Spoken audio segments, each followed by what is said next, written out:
ವಿದ್ಯಾರ್ಥಿಗಳೇ, ನನ್ನ ಹೆಸರು ಪ್ರಕಾಶ್ BS. ನಾನು ಶ್ರೀ ಶಂಕರೇಶ್ವರ ಗ್ರಾಮಾಂತರ ಪ್ರೌಢಶಾಲೆಯಲ್ಲಿ ಗಣಿತ ಶಿಕ್ಷಕನಾಗಿ ಕಾರ್ಯನಿರ್ವಹಿಸ್ತಾ ಇದ್ದೇನೆ. ಇಂದಿನ ಆನ್ಲೈನ್ ತರಗತಿಯಲ್ಲಿ ನಾವು ಈ 10ನೇ ತರಗತಿಯ 2 ಚರಾಕ್ಷರಗಳಿರುವ ಏಕಕಾಲಿಕ ರೇಖಾತ್ಮಕ ಸಮೀಕರಣಗಳ ಜೋಡಿಗಳನ್ನು ಕೊಟ್ಟಾಗ ಹೇಗೆ ನಾವು ಅವುಗಳನ್ನು ನಕ್ಷಾ ವಿಧಾನದ ಮೂಲಕ ನಾವು ಹೇಗೆ ನಾವು ಆ ಸಮೀಕರಣಗಳನ್ನು ಬಿಡಿಸಬಹುದು ಅನ್ನೋ ಬಗ್ಗೆ ನಾವು ಇಂದಿನ ತರಗತಿಯಲ್ಲಿ ಅಭ್ಯಾಸವನ್ನ ಮಾಡೋಣ. ಹಾಗಾದ್ರೆ ಇವತ್ತಿನ ಪಾಠ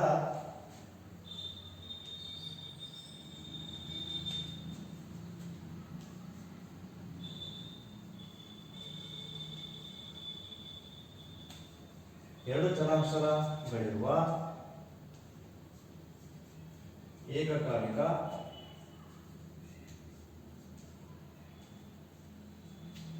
ರೇಖಾತ್ಮಕ ಸಮೀಕರಣ. ಎರಡು ಚರಾಕ್ಷರಗಳಿರುವ ಏಕಾತ್ಮಕ ಸಮೀಕರಣಗಳ ಜೋಡಿಗಳನ್ನು ನಾವು ನಕ್ಷಾ ವಿಧಾನದ ಮೂಲಕ ನಾವು ಸಮಸ್ಯೆಗಳನ್ನ ಬಿಡಿಸೋಣ.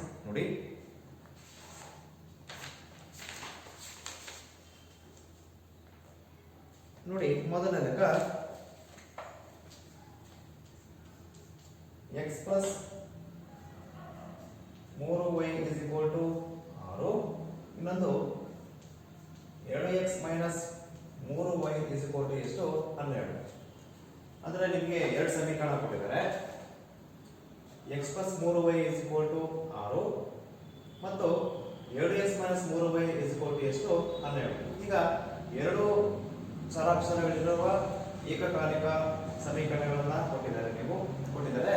ಇದನ್ನ ನೀವೇ ಮಾಡ್ಕೋಬೇಕು. ನಕ್ಷಾ ವಿಧಾನದಿಂದ ನಾವು ಈ ಸಮೀಕರಣಗಳನ್ನ ಬಿಡಿಸಬೇಕಾಗುತ್ತೆ. ಬಿಡಿಸೋದು ಅಂದ್ರೆ ನಾವೇ ಮಾಡ್ಕೋಬೇಕು. ಇಲ್ಲಿ x ಮತ್ತು y ಬೆಲೆಗಳನ್ನ ಕಂಡುಹಿಡ್ಕೊಳ್ಬೇಕಾಗುತ್ತೆ. ಅರ್ಥ ಆಯ್ತಲ್ವಾ? ಸರಿ, ಇದನ್ನ ಬೋರ್ಡ್ ನ ಬದಲಾಗಿ ಒಂದು ಗ್ರಾಫ್ ಹಾಳೆಯಲ್ಲಿ ನಾವು ಈ ಸಮೀಕರಣವನ್ನ ನಾವು ನಕ್ಷಾ ವಿಧಾನದಿಂದ ಬಿಡಿಸೋಣ.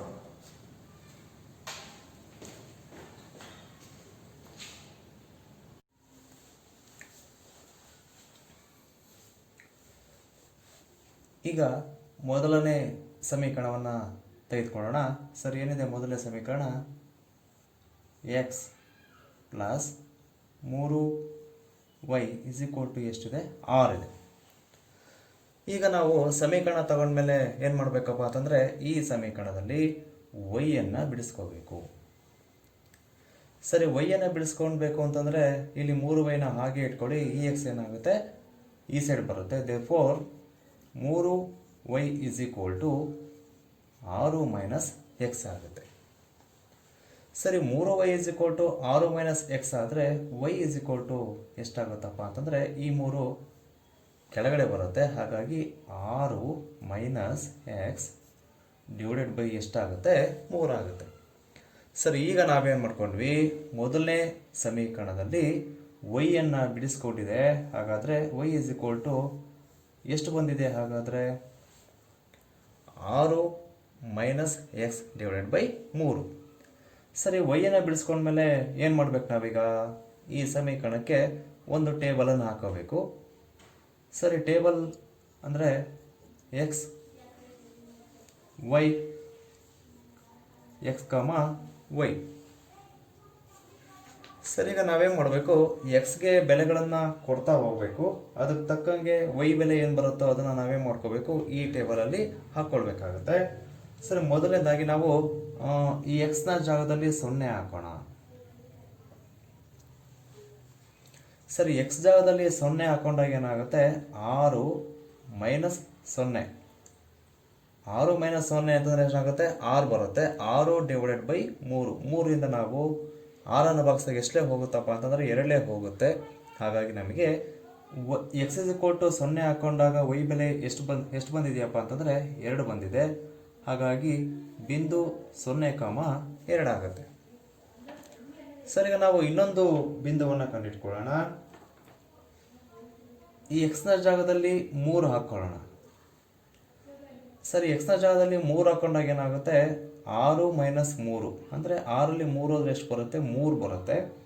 3/3 ಅಂತಂದರೆ ಎಷ್ಟೇ ಹೋಗುತ್ತೆ, 1 ಬರುತ್ತೆ. ಹಾಗಾಗಿ 3 ಹಾಕೊಂಡಾಗ y ಬೆಲೆ ಎಷ್ಟು ಬಂತು, 1 ಬಂತು. ಹಾಗಾಗಿ ಬಿಂದು 3,1 ಆಯಿತು. ಸರ್, ಈಗ ನಾವು ಮೊದಲೇ ಸಮೀಕರಣಕ್ಕೆ ಟೇಬಲನ್ನು ಹಾಕೊಂಡಿದ್ದೀವಿ. ನಮಗೆ ಬಿಂದುಗಳು ಏನು ಬಂತು, ಒಂದು 0,2 ಮತ್ತೊಂದು 3,1. ಸರ್, ಈಗ ಮೊದಲನೇ ಸಮೀಕರಣಕ್ಕೆ ನಾವು ಟೇಬಲನ್ನು ಹಾಕಿದ್ದಾಯಿತು. ಅದೇ ಥರ ನೀವೇನು ಮಾಡ್ಕೋಬೇಕು, ಎರಡನೇ ಸಮೀಕರಣಕ್ಕೂ ಕೂಡ ನಾವು ಟೇಬಲನ್ನು ಹಾಕ್ಕೊಳ್ಬೇಕಾಗುತ್ತೆ. ಈಗ ಎರಡನೇ ಸಮೀಕರಣವನ್ನು ಫಸ್ಟ್ ತೆಗೆದುಕೊಳ್ಳೋಣ. ಏನು ಕೊಟ್ಟಿದ್ದಾರೆ ಎರಡನೇ ಸಮೀಕರಣ, 2x ಮೈನಸ್ 3y ಎಷ್ಟು, 12. ಇದರಲ್ಲಿ ನಾವೇನು ಮಾಡ್ಕೋಬೇಕು, ಈಗ ವೈಯನ್ನು ಬಿಡಿಸ್ಕೋಬೇಕು. ಹಾಗಾಗಿ ನೋಡಿ, 3y 2x ಮೈನಸ್ 12 ಆಗುತ್ತೆ. therefore 3y 2x ಮೈನಸ್ 12 ಆದರೆ y ಎಷ್ಟಾಗುತ್ತೆ ಅಂತಂದರೆ 2x ಮೈನಸ್ 12 ಡಿವೈಡೆಡ್ ಬೈ ಎಷ್ಟು, 3. ಈಗ ನಾವು ಏನು ಮಾಡ್ದಂಗಾಯಿತು, ಎರಡನೇ ಸಮೀಕರಣವನ್ನು ಕೂಡ ನಾವು ಬಿಡಿಸ್ಕೊಂಡಿದ್ದಾಯಿತು. ಈಗ ನಾವೇನು ಮಾಡ್ಕೋಬೇಕಂತಂದರೆ ಈ ಸಮೀಕರಣಕ್ಕೆ ನಾವು ಮತ್ತೆ ಅಗೇನ್ ಟೇಬಲನ್ನು ಹಾಕಬೇಕಾಗುತ್ತೆ. ದಟ್ ಮೀನ್ಸ್ ಅಂದರೆ ಎಕ್ಸ್ಗೆ ಬೆಲೆಗಳನ್ನು ಕೊಡ್ತಾ ಹೋಗಬೇಕು. ಅದಕ್ಕೆ ತಕ್ಕಂಗೆ ಏನು ಬರುತ್ತೋ ವೈ ಬೆಲೆನ ನಾವು ಈ ಟೇಬಲಲ್ಲಿ ಬರ್ಕೊಳ್ಬೇಕಾಗುತ್ತೆ. ಸರ್, ಈಗ ಮೊದಲನೇದಾಗಿ ನೋಡಿ, ಎಕ್ಸ್ ವೈ ಎಕ್ಸ್ ಕಮ ವೈ. ಸರ್, ಈಗ ನಾವು 0 ಹಾಕೊಳ್ಳೋಣ. ಸರಿ, ಎಕ್ಸ್ ಬೆಲೆ 0 ಹಾಕೊಂಡಾಗ ಏನಾಗುತ್ತೆ ನೋಡಿ, ಇದು ಪೂರ್ತಿ ಏನಾಗುತ್ತೆ, 0 ಆಗುತ್ತೆ. -12 ಮಾತ್ರ ಉಳ್ಕೊಂಡಿದೆ. ಸರ್, ಈಗ -12 ನಾವು 3ರಿಂದ ಭಾಗಿಸಿದಾಗ 3 4 ಹೋಗುತ್ತೆ. ಹಾಗಾಗಿ ನಮಗೆ ಎಷ್ಟು ಬಂತು ಉತ್ತರ ಅಂತಂದರೆ -4. ಹಾಗಾದರೆ ನಮಗೆ ಬಿಂದು 0,-4 ಆಯಿತು. ಒಂದು ಬಿಂದು ಬಂತಲ್ವ. ಸರ್, ಈಗ ಇನ್ನೊಂದು ಬಿಂದುವನ್ನು ನಾವು ಕಂಡುಹಿಡ್ಕೊಳ್ಳೋಣ. ಮತ್ತೆ ನಾವೇನು ಮಾಡ್ಬೇಕು, ಈಗ ಅಗೇನ್ ಎಕ್ಸ್ಗೆ ಬೆಲೆಯನ್ನು ಕೊಡಬೇಕಾಗುತ್ತೆ. ಎಷ್ಟು ಕೊಡೋಣ, 3 ಕೊಡೋಣ. ಸರಿ, 3 ಕೊಟ್ಟಾಗ ಏನಾಗುತ್ತೆ ನೋಡಿ, 3 2 ಎಷ್ಟು, 6. ಸರಿ, 12ರಲ್ಲಿ 6 ಹೋದ್ರೆ ಎಷ್ಟು, 6 ಬರುತ್ತೆ. -6 ಆಗುತ್ತೆ. ಹಾಗಾಗಿ 3 1 3 2. ಸರಿ, ಎಕ್ಸ್ನ ಬೆಲೆ 3 ಹಾಕೊಂಡಾಗ ವೈ ಬೆಲೆ ಎಷ್ಟು ಬಂತು, -2 ಬಂತು. ಹಾಗಾಗಿ ಬಿಂದು 3,-2 ಆಯಿತು. ಈಗ ನಾವೇನು ಮಾಡಿದ್ವಿ, ಎರಡನೇ ಸಮೀಕರಣಕ್ಕೂ ಕೂಡ ನಾವೇನು ಮಾಡಿದೆ, ನಕ್ಷೆನ ಹೇಳ್ಕೊಂಡಿದೆ. ಸರಿ, ಮೊದಲನೇ ಸಮೀಕರಣಕ್ಕೆ ಟೇಬಲ್, ಎರಡನೇ ಸಮೀಕರಣಕ್ಕೆ ಟೇಬಲ್ ಈ ರೀತಿ ಇದೆ. ಈಗ ನಾವೇನು ಮಾಡ್ಕೋಬೇಕು, ಈ ಬಿಂದುಗಳನ್ನು, ಈ ಸಮೀಕರಣದ ಬಿಂದುಗಳನ್ನು ನಕ್ಷೆ ಮೇಲೆ ಹೇಳ್ಕೊಳ್ಬೇಕು. ನಂತರ ಈ ಸಮೀಕರಣದ ಬಿಂದುಗಳನ್ನು ನಕ್ಷೆ ಮೇಲೆ ಹೇಳ್ಕೊಂಡು ನಾವೇನು ಮಾಡ್ಕೋಬೇಕು, ಎಕ್ಸ್ ಮತ್ತು ವೈ ಬೆಲೆಗಳನ್ನು ಕಂಡುಹಿಡ್ಕೊಳ್ಬೇಕಾಗತ್ತೆ.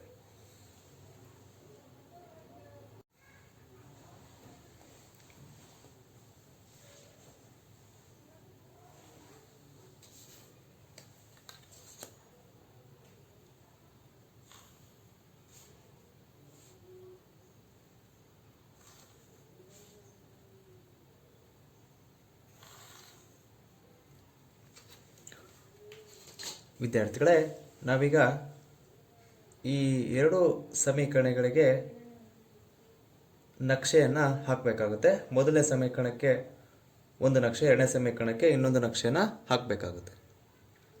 ಸರ್, ಈಗ ನಕ್ಷೆ ಹಾಕೋದಕ್ಕಿಂತ ಮುಂಚೆ ಈಗ ನಕ್ಷೆಯನ್ನು ಫಸ್ಟ್ ಹೇಳ್ಕೊಳ್ಳೋಣ. ನಕ್ಷೆಯಲ್ಲಿ ನಮಗೆ 2 ಅಕ್ಷಗಳು ಬರುತ್ತೆ. ಮೊದಲನೇದಾಗಿ x o x dash. Next ಎರಡನೇ ಏನಪ್ಪ ಬರುತ್ತೆ ಅಂತಂದರೆ ವೈ ಓ ವೈ ಡ್ಯಾಶ್ ಆಗುತ್ತೆ. ಸರಿ, 2 ಅಕ್ಷಗಳು ಪರಸ್ಪರ ಲಂಬವಾಗಿ ಬಂದಾಗ ಏನಾಗುತ್ತೆ, ನಮಗೆ ಈ ನಕ್ಷೆ 4 ಭಾಗ ಆಗುತ್ತೆ. 1 2 3 4. ಇದನ್ನು ಮೊದಲನೇ ಭಾಗ, ಇದು ಎರಡನೇ ಭಾಗ, ನೆಕ್ಸ್ಟು ಮೂರನೇ ಭಾಗ, ಇದು 4ನೇ ಭಾಗ. ಸರ್, ಇಲ್ಲಿ ನಾವು ಪ್ರತಿಯೊಂದು ಭಾಗವನ್ನು ನಾವು ಒಂದು ಚತುರ್ಥಕ ಅಂಥೇಳಿ ಕರಿತೀವಿ. ಸರ್, ಇದು ಮೊದಲನೇ ಚತುರ್ಥಕ, ಎರಡನೇ ಚತುರ್ಥಕ, ಮೂರನೇ ಚತುರ್ಥಕ ಮತ್ತಿದು ನಾಲ್ಕನೇ ಚತುರ್ಥಕ ಆಗಿರುತ್ತೆ. ಸರ್, ಈಗ ನಾವು ಪ್ರತಿಯೊಂದು ಚತುರ್ಥಕದಲ್ಲೂ ಕೂಡ ನಮಗೆ ನಾವು ಒಂದು ನಕ್ಷೆ ಮೇಲೆ ಒಂದು ಬಿಂದು ಇದೆ ಅಂದ್ಕೊಂಡ್ರೆ ಅಲ್ಲಿ ಎರಡು ಅಂಶಗಳು ಬರುತ್ತೆ. ಒಂದು ಎಕ್ಸ್ ಕೋಆರ್ಡಿನೇಟ್ಸ್ ಮತ್ತಿನ್ನೊಂದು ವೈ ಕೋಆರ್ಡಿನೇಟ್ಸ್. ಹಾಗಾದರೆ ನಾವೇನು ಮಾಡ್ಕೋಬೇಕು, ಪ್ರತಿಯೊಂದು ಪಾದದಲ್ಲೂ ಕೂಡ ನಮಗೆ ಎಕ್ಸ್ನ ಬೆಲೆ ಏನು ಬರುತ್ತೆ, ವೈ ಬೆಲೆ ಏನು ಬರುತ್ತೆ ಅಂತೇಳಿ ನಾವು ಬರ್ಕೊಳ್ಬೇಕಾಗುತ್ತೆ. ಸರ್, ಈಗ ಮೊದಲನೇ ಪಾದ ಅಂದ್ಕೊಂಡ್ರೆ ಮೊದಲನೇ ಪಾದದಲ್ಲಿ ಇದು ಎಕ್ಸ್ ಅಕ್ಷ ಆಗಿದೆ, ಇದು ವೈ ಅಕ್ಷ ಆಗಿದೆ. ನೆಕ್ಸ್ಟು ಈಗ ನಾವು ನೋಡ್ತಾ ಹೋದರೆ ಮೊದಲನೇ ಪಾದದಲ್ಲಿ ಎಕ್ಸ್ ಬೆಲೆ ಏನಾಗಿದೆ, ಪ್ಲಸ್ ಆಗಿದೆ, ವೈ ಬೆಲೆ ಕೂಡ ಏನಾಗಿದೆ, ಪ್ಲಸ್ ಆಗಿದೆ. ಹಾಗಾಗಿ ಮೊದಲನೇ ಪಾದದಲ್ಲಿ ಪ್ಲಸ್ ಕಾಮ ಪ್ಲಸ್ ಬರುತ್ತೆ. ಸರಿ, ಎರಡನೇ ಪಾದಕ್ಕೆ ಬಂತು ಅಂತಂದರೆ ಇಲ್ಲಿ ಎಕ್ಸ್ ಅಕ್ಷ, ಇದು ವೈ ಅಕ್ಷ. ಸರಿ, ಎಕ್ಸ್ನ ಬೆಲೆ ಏನಾಗಿದೆ, ಮೈನಸ್, ವೈ ಬೆಲೆ ಏನಾಗಿದೆ, ಪ್ಲಸ್ ಆಗಿದೆ. ಹಾಗಾಗಿ ಎರಡನೇ ಪಾದದಲ್ಲಿ ಬರೋದು ಎಕ್ಸ್ ಬೆಲೆ ಮೈನಸ್ ಆಗಿರುತ್ತೆ, ವೈ ಬೆಲೆ ಏನಾಗಿರುತ್ತೆ, ಪ್ಲಸ್ ಆಗಿರುತ್ತೆ. ಸರಿ, ಮೂರನೇ ಪಾದಕ್ಕೆ ಬಂತು ಅಂತಂದರೆ ನೋಡಿ, ಇಲ್ಲಿ ಎಕ್ಸ್ ಅಕ್ಷ, ಇದು ವೈ ಅಕ್ಷ. ಹಾಗಾಗಿ ಎಕ್ಸ್ ಬೆಲೆ ಏನಾಗಿದೆ, ಮೈನಸ್, ವೈ ಬೆಲೆ ಕೂಡ ಏನಾಗಿದೆ, ಮೈನಸ್ ಆಗಿದೆ. ಹಾಗಾಗಿ ಮೂರನೇ ಪಾದದಲ್ಲಿ ಬರೋದು ಏನಾಗಿರುತ್ತಪ್ಪ ಅಂತಂದರೆ ಎಕ್ಸ್ ಬೆಲೆ ಮೈನಸ್ ಆಗಿರುತ್ತೆ, ವೈ ಬೆಲೆ ಕೂಡ ಮೈನಸ್ಸೇ ಆಗಿರುತ್ತೆ. ಈಗ ನಾಲ್ಕನೇ ಪಾದಕ್ಕೆ ಬಂತು ಅಂತಂದರೆ ನೋಡಿ, ನಾಲ್ಕನೇ ಪಾದ ಇದು ಎಕ್ಸ್ನ ಬೆಲೆ ಏನಾಗಿದೆ, ಪ್ಲಸ್ ಆಗಿದೆ, ವೈ ಬೆಲೆ ಏನಾಗಿದೆ, ಮೈನಸ್ ಆಗಿದೆ. ಹಾಗಾಗಿ ನಾಲ್ಕನೇ ಪಾದದಲ್ಲಿ ಎಕ್ಸ್ ಬೆಲೆ ಪ್ಲಸ್ ಆಗಿರುತ್ತೆ, ವೈ ಬೆಲೆ ಏನಾಗಿರುತ್ತೆ, ಮೈನಸ್ ಆಗಿರುತ್ತೆ. ಸರ್, ಈಗ ನಾಲ್ಕು ಪಾದಗಳನ್ನು ಗುರ್ತು ಮಾಡ್ಕೊಂಡ್ಮೇಲೆ ನೆಕ್ಸ್ಟ್ ನೀವೇನು ಮಾಡ್ಕೋಬೇಕು, ಈ ಬಿಂದುಗಳನ್ನು ಅಂದರೆ ಮೊದಲನೇ ಸಮೀಕರಣದ ಬಿಂದುಗಳನ್ನು ನಕ್ಷೆ ಮೇಲೆ ಗುರ್ತು ಮಾಡ್ಕೋಬೇಕು. ಅದಕ್ಕೆ ನಾವೊಂದು ಲೈನ್ ಎಳಿಬೇಕಾಗುತ್ತೆ. ಎರಡನೇ ಸಮೀಕರಣದ ಬಿಂದುಗಳನ್ನು ಗುರ್ತು ಮಾಡಿಕೊಂಡು ಅದನ್ನು ನಾವೇನು ಮಾಡ್ಕೋಬೇಕು, ನಕ್ಷೆಯಲ್ಲಿ ಹೇಳ್ಕೊಳ್ಬೇಕಾಗುತ್ತೆ. ಸರ್, ಈಗ ಮೊದಲನೇ ಸಮೀಕರಣದ ಬಿಂದು ಎಷ್ಟಿದೆಯಪ್ಪ ಅಂತಂದರೆ ನೋಡಿ 0,2. ಸರ್, ಈಗ ನಾವು ಯಾವುದೇ ಒಂದು ಬಿಂದುವನ್ನು ಗುರ್ತು ಮಾಡ್ಕೊಳ್ಬೇಕಾದ್ರೆ ನಾವೇನು ಮಾಡ್ಕೋಬೇಕು, ಫಸ್ಟ್ ಎಕ್ಸ್ನ ಬೆಲೆ ನೋಡ್ಕೋಬೇಕು, ವೈನ ಬೆಲೆ ನೋಡ್ಕೊಳ್ಬೇಕು.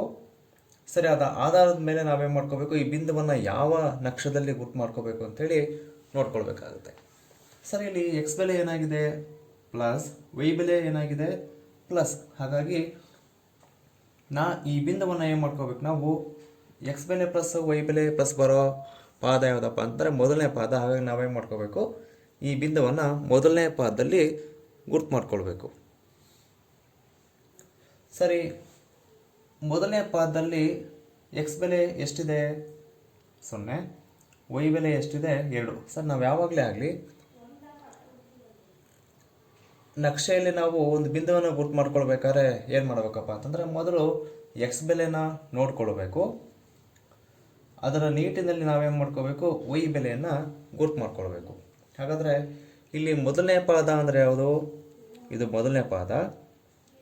ಎಕ್ಸ್ ಬೆಲೆ ಎಷ್ಟಿದೆ, 0. ಹಾಗಾದರೆ ಮೊದಲನೇ ಪಾದದಲ್ಲಿ ಎಕ್ಸ್ ಅಂದರೆ ಇದು 0 ಎಲ್ಲಿದೆಯಪ್ಪ ಅಂತಂದರೆ ನೋಡಿ, 0 ಇಲ್ಲಿದೆ. ಎಕ್ಸ್ ಬೆಲೆ ಎಷ್ಟು, 0.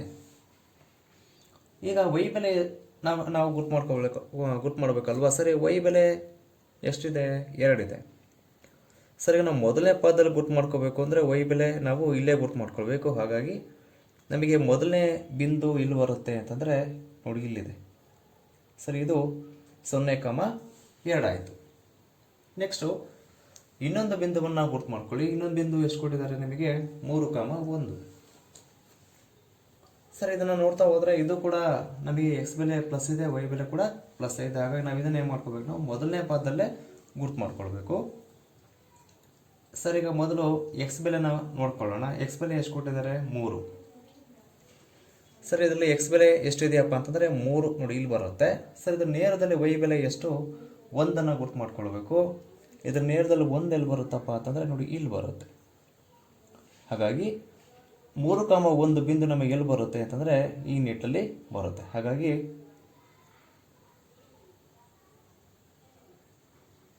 3,1. ಸರ್, ಈಗ ನಮಗೆ ಎರಡನೇ ಬಿಂದು ಇಲ್ಲಿ ರೆಪ್ರೆಸೆಂಟ್ ಮಾಡ್ಕೋಬೋದು. ಈಗ ನಾವು ಮೊದಲನೇ ಸಮೀಕರಣಕ್ಕೆ 2 ಬಿಂದುಗಳನ್ನು ಗುರ್ತು ಮಾಡ್ಕೊಂಡಿದ್ದಾಯಿತು. ಈಗ ನಾವೇನು ಮಾಡ್ಕೋಬೇಕು, ಆ ಬಿಂದುಗಳನ್ನು ಸೇರಿಸೋದ್ರ ಮೂಲಕ ನಾವು ಒಂದು ಲೈನನ್ನು ಹೇಳ್ಕೊಳ್ಬೇಕು.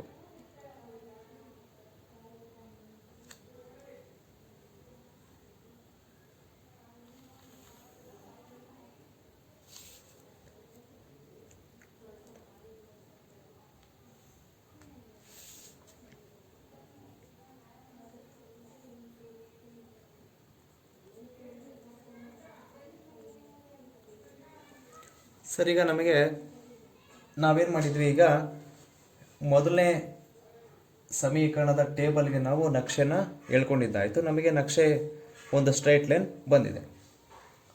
ಸರ್ ಈಗ ನೀವೇನು ಮಾಡ್ಕೋಬೇಕು, ಎಗೇನ್ ಈಗ ಎರಡನೇ ಸಮೀಕರಣಕ್ಕೆ ಏನು ಮಾಡ್ಕೊಳ್ಬೇಕು, ನಾವು ನಕ್ಷೆನ ಹೇಳ್ಕೊಳ್ಬೇಕಾಗುತ್ತೆ. ಸರಿ, ಎರಡನೇ ಸಮೀಕರಣದಲ್ಲಿ ಟೇಬಲ್ನಲ್ಲಿ ನಮಗೆ ಮೊದಲನೇ ಬಿಂದು ಎಷ್ಟು ಬಂದಿದೆ, 0, -4.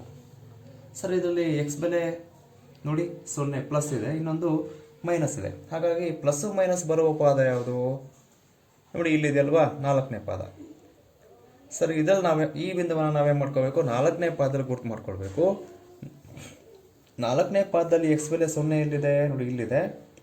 ಇದರ ನೇರದಲ್ಲಿ ವೈ ಬೆಲೆ ಎಷ್ಟಪ್ಪ ಅಂತಂದರೆ -4. ದೇರ್ಫೋರ್ ನಮಗೆ ಬಿಂದು ಇಲ್ಲಿ ಬರುತ್ತೆ. ಸರಿ, ಮೊದಲನೇ ಬಿಂದು ಗುರ್ತು ಮಾಡ್ಕೊಂಡಿದ್ದಾಯಿತು. ಈಗ ಎರಡನೇ ಬಿಂದುಗೆ ಬನ್ನಿರಿ. ಎರಡನೇ ಬಿಂದು ಎಷ್ಟು ಕೊಟ್ಟಿದ್ದಾರೆ, 3, -2. ಇದು ಏನಪ್ಪ ಅಂದರೆ ಪ್ಲಸ್, ಮೈನಸ್. ಇದು ಕೂಡ ನಮಗೆ ಎಷ್ಟನೇ ಪಾದದಲ್ಲಿ ಬರುತ್ತಪ್ಪ ಅಂತಂದರೆ 4ನೇ ಪಾದದಲ್ಲಿ ಬರುತ್ತೆ. ಹಾಗಾಗಿ ಈ ಬಿಂದುವನ್ನು ಕೂಡ ನೀವೇನು ಮಾಡ್ಕೋಬೇಕು, 4ನೇ ಪಾದದಲ್ಲಿ ಗುರ್ತನ್ನು ಮಾಡ್ಕೊಳ್ಬೇಕು. ಸರಿ, 4ನೇ ಪಾದದಲ್ಲಿ ಎಕ್ಸ್ ಬೆಲೆ ಎಷ್ಟು, 3 ಇದೆ. ಇದರ ನೇರದಲ್ಲಿ ವೈ ಬೆಲೆ ಎಷ್ಟು ಗುರ್ತು ಮಾಡ್ಕೊಳ್ಬೇಕಪ್ಪ ಅಂತಂದರೆ -2 ಅಲ್ವಾ. ಹಾಗಾಗಿ ಎಕ್ಸ್ ನೇರದಲ್ಲಿ -2 ಅಂದರೆ ನಮಗೆ ಇಲ್ಲಿ ಬರುತ್ತೆ, ಇಲ್ಲಿ ಬರುತ್ತೆ, ಹೌದಲ್ವಾ. ಸರಿಗ ನಾವು ಎರಡನೇ ಬಿಂದುವನ್ನು ಕೂಡ ಗುರ್ತು ಮಾಡ್ಕೊಂಡಿದ್ದು ಆಯಿತು. ಸರಿಗ ನೀವೇನು ಮಾಡ್ಕೋಬೇಕು, ಈ ಎರಡು ಬಿಂದುಗಳ ಮೂಲಕ ನಾವೇನು ಮಾಡ್ಕೋಬೇಕಾಗುತ್ತೆ, ಒಂದು ಲೈನನ್ನು ಹೇಳ್ಕೊಳ್ಬೇಕು.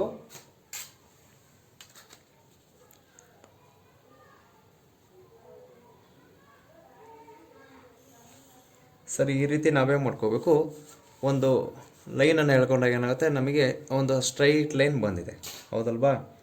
ಸರಿ, ಎರಡನೇ ಸಮೀಕರಣಕ್ಕೆ ನಮಗೆ ನಕ್ಷೆ ಈ ರೀತಿ ಸ್ಟ್ರೈಟ್ ಲೈನ್ ಬಂದಿದೆ. ಮೊದಲನೇ ಸಮೀಕರಣದ ನಕ್ಷೆ ಇಲ್ಲಿದೆ. ಸರಿ, ಈಗ ಇಲ್ಲೇನಾಯಿತು, ನಾವು ಎರಡೂ ಸಮೀಕರಣಗಳಿಗೆ x + 3y = 6 ಮತ್ತಿನ್ನೊಂದು 2x - 3y = ಎಷ್ಟು, 12. ಈ ಎರಡೂ ಸಮೀಕರಣಗಳಿಗೆ ನಾವು ನಕ್ಷೆನ ಹೇಳ್ಕೊಂಡಾಗ ಏನಾಯಿತು, ಈ ಎರಡೂ ಸಮೀಕರಣದ ನಕ್ಷೆಗಳು ಸ್ಟ್ರೈಟ್ ಲೈನ್ಗಳಾಗಿದೆ. ಈ ಸ್ಟ್ರೈಟ್ ಲೈನ್ ಏನು ಮಾಡಿದೆಯಪ್ಪ ಅಂತಂದರೆ ಎರಡೂ ಕೂಡ ಏನಾಗಿದೆ, ಪರಸ್ಪರ ಒಂದೇ ಒಂದು ಬಿಂದುವಿನಲ್ಲಿ ಸಂಧಿಸಿ ಹೋಗಿದೆ, ಹೌದಲ್ವಾ. ನೋಡಿ, ಒಂದು ಸಮೀಕರಣದ ಲೈನ್ ಈ ರೀತಿ ಪಾಸ್ ಆಗಿದೆ. ಇನ್ನೊಂದು ಸಮೀಕರಣದ ಏನಾಗಿದೆ, ಅದು ಕೂಡ ಏನಾಗಿದೆ, ಮೊದಲನೇ ಸಮೀಕರಣವನ್ನು ಒಂದು ಬಿಂದುವಿನಲ್ಲಿ ಕಟ್ ಮಾಡಿ ಹೋಗಿದೆ, ಹೌದಲ್ವಾ. ಸರಿಗ ಆ ಬಿಂದುವಿನಲ್ಲಿ ಬರುವ ನಿರ್ದೇಶಾಂಕಗಳೇನಾಗಿರುತ್ತೆ, ಈ ಸಮೀಕರಣದ ಎಕ್ಸ್ ಮತ್ತು ವೈ ಬೆಲೆಗಳಾಗಿರುತ್ತೆ. ಹಾಗಾಗಿ ನೋಡಿ, ಇಲ್ಲಿ ಎಕ್ಸ್ ಬೆಲೆ ಏನು ಬರುತ್ತೆ, ವೈ ಬೆಲೆ ಎಷ್ಟು ಬರುತ್ತಪ್ಪ ಅಂತಂದರೆ, ಇಲ್ಲಿ ನಾವು ನೋಡಿದ್ರೆ ಇದು ಎಕ್ಸ್ ಅಕ್ಷ ಅಲ್ವಾ ಇದು. ಹಾಗಾಗಿ ಎಕ್ಸ್ ಬೆಲೆ ಎಷ್ಟಿದೆ, 6. ಹಾಗಾಗಿ ನಮಗೆ ಎಕ್ಸ್ = ಎಷ್ಟು ಬಂತು, 6 ಬಂತು. ಸರಿ, ಇದರಲ್ಲಿ ವೈ ಬೆಲೆ ಎಷ್ಟು ಬಂದಿದೆಯಪ್ಪ ಅಂತಂದರೆ, ನಾವು ಇಲ್ಲಿದ್ರೂ ಕೂಡ ಏನಾಗ್ತಿತ್ತು, ವೈ ಬೆಲೆ 1 ಅಂತ ತಗೋಬೋದಾಗಿತ್ತು. ಸರಿ, ಇದು ಇಲ್ಲೇ ಎಂಡ್ ಆಗಿರೋದ್ರಿಂದ ನಮಗೆ ವೈ ಬೆಲೆ ಎಷ್ಟು ಬರುತ್ತೆ, 0 ಆಗಿದೆ. ಹಾಗಾಗಿ ಎಕ್ಸ್ = 6 ಬಂದಿದೆ, ವೈ = ಎಷ್ಟು ಬಂದಿದೆ, 0 ಬಂದಿದೆ. ಈ ಥರ ನಾವು ಕೊಟ್ಟಿರುವ ಏಕಕಾಲಿಕ ರೇಖಾತ್ಮಕ ಸಮೀಕರಣಗಳನ್ನು ನಾವೇನು ಮಾಡ್ಬೋದು, ನಕ್ಷೆಯ ಮೂಲಕ ಬಿಡಿಸ್ಬಿಟ್ಟು ನಾವು ಎಕ್ಸ್ ಮತ್ತು ವೈ ಬೆಲೆಗಳನ್ನು ಕಂಡುಹಿಡ್ಕೊಳ್ಬೋದು. ಹಾಗಾಗಿ ನಮಗೆ ಎಕ್ಸ್ ಬೆಲೆ ವೈ ಬೆಲೆ ಎಷ್ಟು ಬಂದಿದೆಯಪ್ಪ ಅಂದರೆ, ಎಕ್ಸ್ ಬೆಲೆ 6 ಬಂದಿದೆ, ವೈ ಬೆಲೆ ಎಷ್ಟು ಬಂದಿದೆ, 0 ಬಂದಿದೆ. ಸರಿ, ಈ ಥರ ನಾವು ನಕ್ಷೆಯ ಮೂಲಕ ನಾವು ಏಕಕಾಲಿಕ ರೇಖಾತ್ಮಕ ಸಮೀಕರಣಗಳನ್ನು ಬಿಡಿಸ್ಬೋದು. ಅರ್ಥ ಆಯ್ತಲ್ವಾ.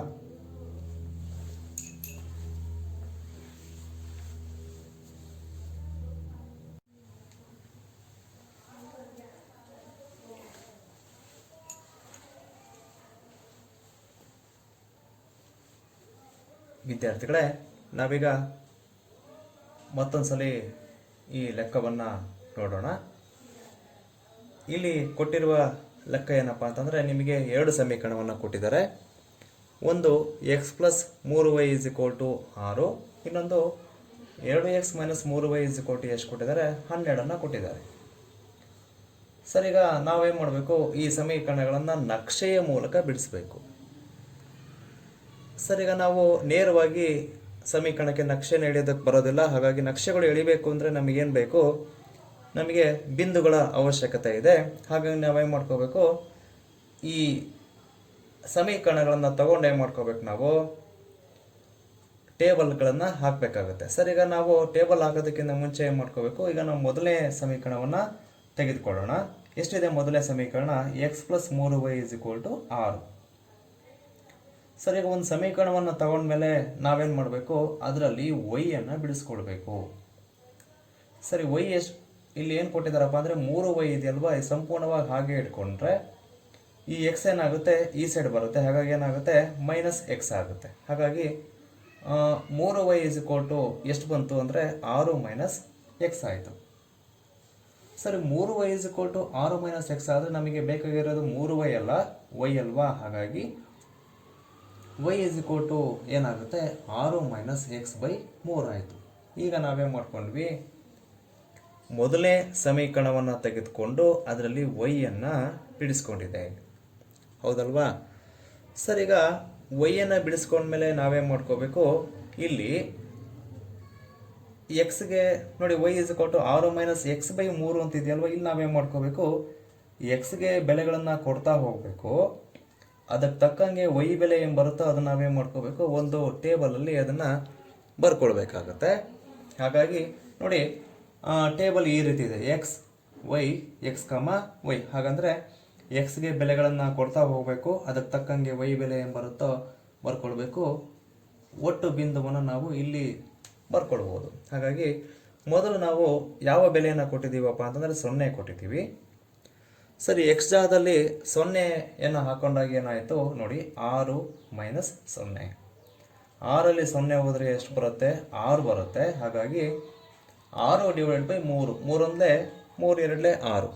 ಹಾಗಾಗಿ ನಮಗೆ ಎಷ್ಟು ಬಂತು ಆನ್ಸರು, 2 ಬಂತು. ಹಾಗಾಗಿ x 0 ಹಾಕೊಂಡಾಗ ನಮಗೆ y ಬೆಲೆ ಎಷ್ಟು ಬಂತು ಅಂತಂದರೆ 2 ಬಂತು. ಹಾಗಾಗಿ ಬಿಂದು ಏನಾಗುತ್ತೆ, 0, 2 ಆಗುತ್ತೆ.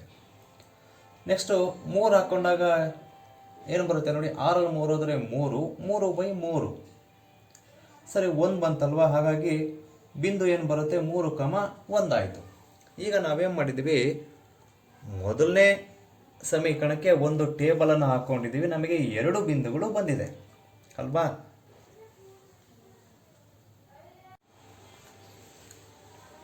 ಈಗ ನಾವು ಎರಡನೇ ಸಮೀಕರಣವನ್ನು ತೆಗೆದುಕೊಳ್ಳೋಣ. ಎರಡನೇ ಸಮೀಕರಣ ಏನು ಕೊಟ್ಟಿದ್ದಾರಪ್ಪ ಅಂದರೆ 2x - 3y ಎಷ್ಟು, 12. ಇದರಲ್ಲಿ y ಬಿಡಿಸ್ಕೊಂಡಾಗ ಏನಾಗುತ್ತೆ, 3y 3y ಈ ಕಡೆ ತೊಗೊಂಡ್ಬಿಟ್ರೆ 12 ಈ ಸೈಡ್ ಬರುತ್ತೆ. ಹಾಗಾಗಿ 3y 2x - 12 ಆಯಿತು. ಸರಿ, 3y 2x - 12 ಆದರೆ y ಎಷ್ಟಾಗುತ್ತೆ, 2x - 12 / 3 ಆಗುತ್ತೆ. ಸರಿ, ಈಗ ನಾವು ಎರಡನೇ ಸಮೀಕರಣ ತಗೊಂಡು y ಬಿಡಿಸಿದ್ದಾಯಿತು.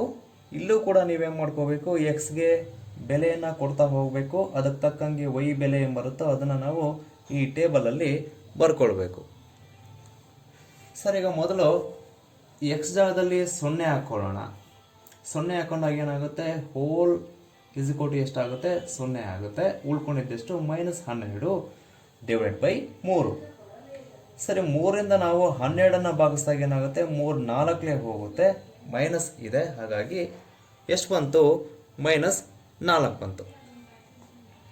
ಸರಿ, x 0 ಹಾಕೊಂಡಾಗ y ಬೆಲೆ ಎಷ್ಟು ಬಂತು, -4 ಬಂತು.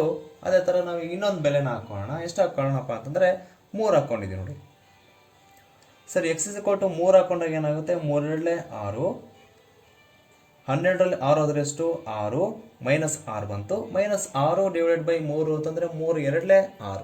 ಹಾಗಾಗಿ -2 ಬಂತು. ಹಾಗಾಗಿ 3 ಹಾಕೊಂಡಾಗ ನಮಗೆ y ಬೆಲೆ ಎಷ್ಟು ಬಂತು, -2 ಬಂತು ಅಲ್ವಾ.